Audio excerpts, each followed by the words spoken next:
Hi, this is Tor from IDCOM. In part 1 of this video series, we talked about how important it is to keep thinking central in your root cause process. In this video, I'll give you an example of a thinking tool that you can use and a little bit how you can use it.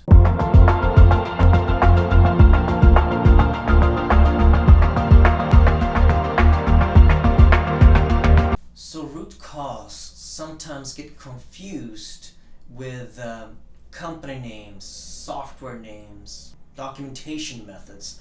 You know, maybe sometimes come to a plant and ask, do you have root cause? And say, yes, we have 5Y. But that's not root cause. That's just a documentation tool, right?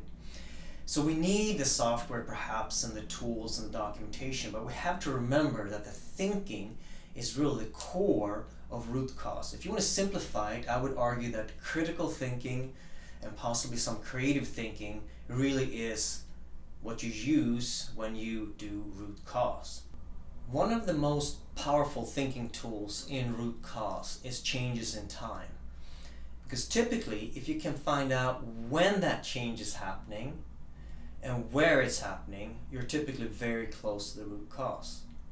It's also a really good tool to eliminate possible causes. So for example, if I find a hydraulic unit that is hot, and then I see that the pump, or I hear the pump is cavitating, it may be very easy to connect the two and say, well, the cavitating pump is actually causing this hydraulic unit to run hot.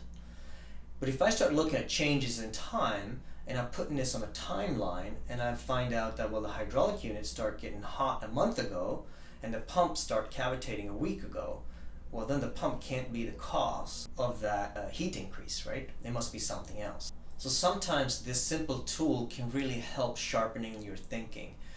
I remember an example in a plant fairly recently. They had large industrial scissors that cut steel plates. And we found the problem to be that the scissors created way too large bursts all of a sudden. The problem discussed to some length with engineering and the production management. So after several hours, the engineering department came up with, well, it has to be a design flaw of the equipment. But by using this simple tool, changes in time, we drew a simple timeline. And from that, we can see that the piece of equipment had operated perfectly well for 5 years. Then all of a sudden, we start getting burrs on this equipment about a month ago. So by just pure logic, we know that there couldn't be a design flaw, because then we would have had a problem early on, not after 5 years, right? So sometimes it's very easy to get confused unless we use a timeline. So my recommendation is to always use a timeline when you do problem solving, root cause analysis.